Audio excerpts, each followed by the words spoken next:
बोल जयकारा बोल मेरे श्री गुरु महाराज की जय। सौभाग्यशाली गुरुमुखों, परम हितकारी परोपकारी श्री सद्गुरु दाता दयाल जी ने श्री आनंदपुर से श्री प्रयाग धाम के लंबे सफ़र में अपनी मौज से एक ऐसे स्थान की रचना करनी चाहिए जिससे आने जाने वाले गुरुमुखों को मार्ग में रहने की सुविधा प्राप्त हो सके और वहाँ आसपास के शहरों में रहने वाले संगत श्री दर्शन एवं सत्संग का लाभान्वित होकर आत्मिक लाभ प्राप्त कर सके। मानपुर स्थान पर एक छोटा आश्रम बना हुआ था। यह स्थान नगर से बाहर सुनसान में था। यहाँ पर श्री प्रयाग धाम से आते वह जाते समय गुरुमुखों की बस रात्रि ठहरती और भोजन बनाती। फरवरी सन 1989 में श्री प्रभु जी ने श्री प्रयाग धाम से श्री आनंदपुर में आते हुए यहाँ कृपा फरमाई। इंदौर वह अन्य आसपास वाले शहरों से काफ़ी मात्रा में संगत श्री दर्शन करने हेतु पहुँच गई। सायकाल श्री दर्शन खुले, श्री वचन हुए। प्राकृतिक ने जगत में जो भी वस्तु बनाई है उसका कोई न कोई उद्देश्य अवश्य है। ऐसी कोई भी वस्तु संसार में न होगी जो निरुद्देश्य हो और जड़ हो या चेतन। छोटी से लेकर बड़ी तक प्रत्येक वस्तु से कोई न कोई उद्देश्य पूर्ण होता है।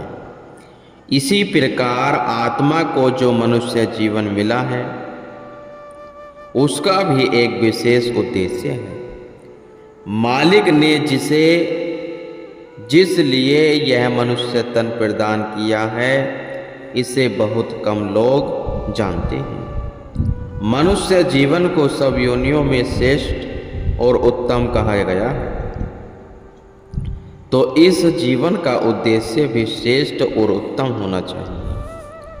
आम संसार यही समझता है कि यह मनुष्य तन प्राकृतिक ने हमें खाने पीने और इंद्रियों की कामनाओं की पूर्ति के लिए एक उपकरण दिया है, किंतु महापुरुषों व संतों और शास्त्रकारों के वचनों एवं उपदेशों से जो प्रमाण मिलते हैं उनसे स्पष्ट होता है कि मनुष्य जीवन का विशेष उद्देश्य यह नहीं है।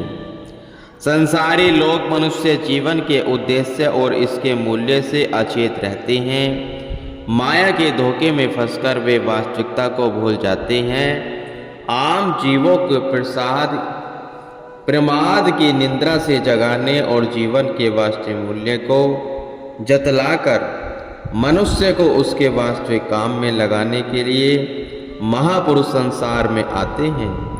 वे अपने उपदेशों द्वारा समझाते हैं कि यह मनुष्य तन एक अमूल्य हीरा है। इस मूल्यवान हीरे से मूल्यवान वस्तु को प्राप्त किया जा सकता है, इसलिए मन माया के धोखे में आकर इस अमूल्य हीरे को यूं ही गवा देना ठीक नहीं है। यह विवेक ज्ञान जीव को सत्पुरुषों की संगति से प्राप्त होता है।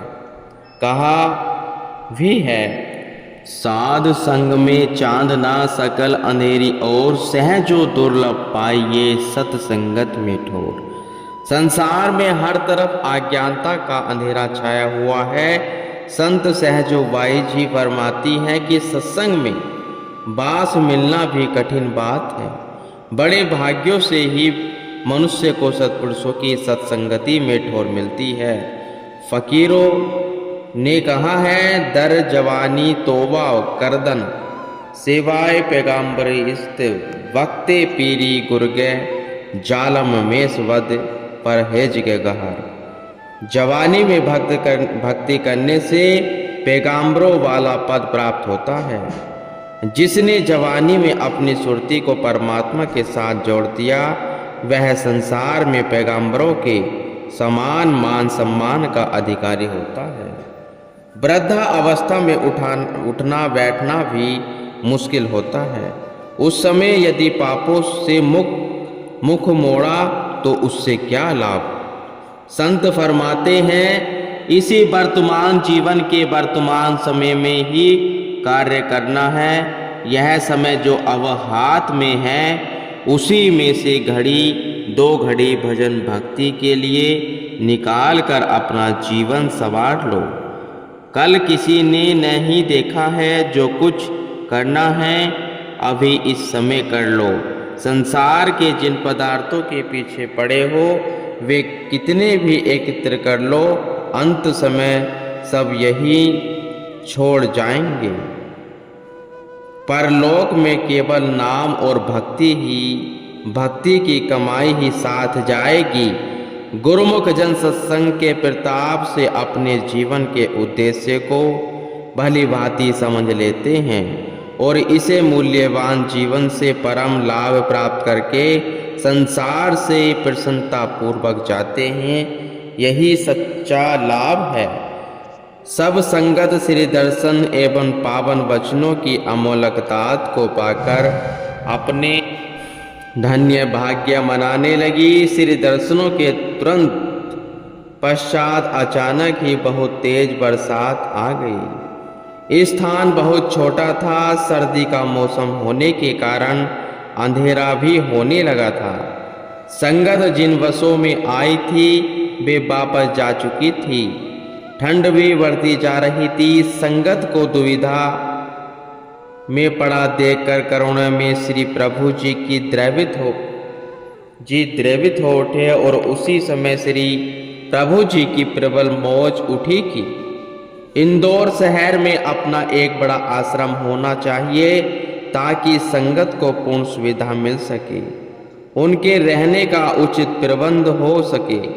साथ में जो गुरुमुख बसों द्वारा श्री आनंदपुर से श्री प्रयाग धाम का सफर करते थे, उनके लिए उनके रहने का उचित प्रबंध हो सके और साथ में जो गुरुमुख बसों द्वारा श्री आनंदपुर से श्री प्रयाग धाम का सफर करते थे, उनके लिए मार्ग में ठहरने का अपना स्थान मिल सके। कुछ भक्तों के जिम्मे यह सेवा लगाई गई कि आश्रम बनाने के लिए कोई अच्छा बड़ा प्लांट देखकर रखना है। निज भक्तों को सुखरूप बनाने सुख सागर श्री भगवान कृपा दृष्टि डार्स इंदौर में लीना अति विशाल स्थान कर सुखों की पावन वृष्टि मिटाया दुख का निशान। सुखदाई इस पुण्य धरा का शुभ नाम रखा सुखधाम। महाप्रभु जी ने वहां से श्री आनंदपुर में कृपा फरमाकर नव सम्मत और बैसाखी का पर्व बड़ी धूमधाम से मनाया। हजारों की संख्या में संगतों ने आकर भक्ति और रूहानियत का लाभ उठाया। महापुरुष जिस काम का बेड़ा उठा लेते हैं उसे अपने दृढ़ संकल्प से अवश्य पूर्ण करते हैं। पर्व के पश्चात आपने पुनः श्री प्रयाग धाम का कार्यक्रम बनवाया। मार्ग में इंदौर रुके, वहां भक्तों ने कई स्थान दिखाए, लेकिन आपको कहीं भी जगह पसंद न आई। आपने फरमाया आगे चलो। मांगलिक रोड पर आए तो वहां कुछ व्यक्ति खड़े दिखाई दिए। उन्हें पास बुलाकर पूछा, यहाँ कोई जमीन बिकाऊ है? उनमें से एक व्यक्ति ने कहा कि वह अपनी जमीन बेचना चाहता है। महाप्रभु जी ने तुरंत ही उसे अपनी कार में बिठा लिया और वहां से थोड़ी दूर पर उसकी काफी जमीन थी। उस स्थान को आश्रम के लिए उपयुक्त जानकर बात पक्की कर ली गई। यह सब काम इतनी शीघ्रता और सरलता से हो गया मानो प्राकृतिक ने सारी व्यवस्था पहले से ही कर रखी हो। महात्मा जनों ने उस स्थान का निरीक्षण करके विनय की, प्रभु यहाँ तो एक बूंद पानी की नहीं है। महाप्रभु जी ने फरमाया, पानी का प्रबंध तो बाद में हो जाएगा।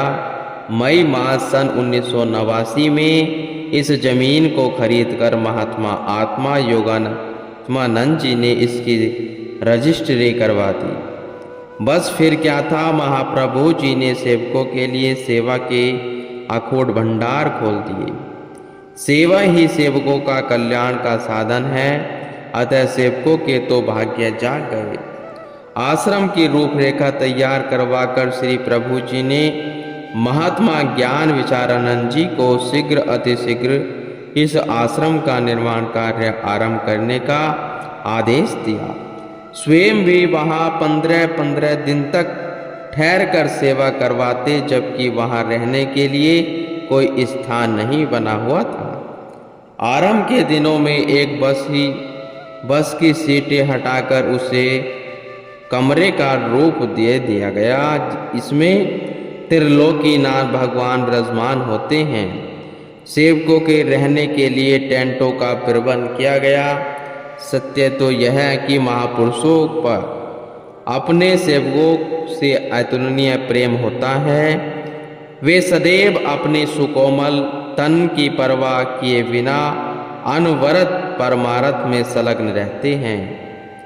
परम संत श्री कबीर साहिब जी अपनी वाणी में महापुरुषों के परोपकारिता का वर्णन करते हुए कथन करते हैं, साध बड़े परमार्थी धन जोहे बरसे आए, तपन बुझावे और की अपनों पारस लाए। अर्थात संत महा सत्पुरुष परमार्थी होते हैं, सदैव परोपकार में संलग्न रहते हैं। जिस प्रकार बादल परहित के लिए वर्षा के रूप में जल बरसाकर तपस को दूर करता है, मौसम में ठंडा का संचार करता है, इसी प्रकार संत जीव को माया वह मोह की तपस से बचाकर नाम व भक्ति की अमोलक दात बख्शकर सच्चा सुख और शांति प्रदान करते हैं। उसके कष्ट कलेशों को दूर कर देते हैं। श्री आनंदपुर में प्रेमी गुरुमुखों की बसें भरकर सेवा के लिए आती तथा इंदौर के प्रेमी भी हर्षोल्लास से सेवा में जुट जाते। उन दिनों महाप्रभु जी ने जो खुशियाँ और श्री दर्शनों की दिव्य दात वह अनुपम लीला दिखाई, उनका जीवा से वर्णन नहीं किया जा सकता। एक छोटी सी झलक का एक दृश्य गुरुमुख जन स्वयं अनुभव करें। मई मास की कड़कती धूप और झुलकती गर्मी में तन बदन की होश भुलाए गुरुमुख प्रेमी दीवार बनाने के लिए ईंट व सीमेंट का मसाला आदि लेकर जल्दी जल्दी सेवा में जुट जाते और गोहों पर चढ़े हुए एक दूसरे को सामान देते हुए न थकते।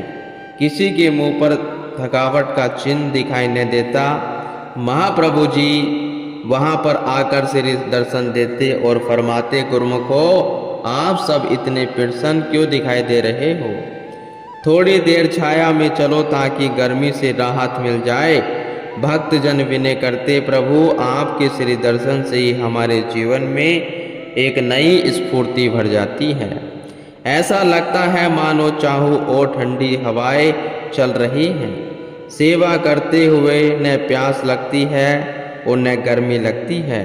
यह आपकी कृपा से ही सब हो रहा है। महाप्रभु जी ने मुस्कुराते हुए फरमाया, सब यह श्री परमहंस दयाल जी की मौज का ही परिणाम है। उनकी मौज से जब सेवक सेवा में जुट जाते हैं तो उनको भक्ति का सरमाया मिलता है और महापुरुष उस मौज को पूरा होते देखकर प्रसन्न होते हैं। गुरुमुख।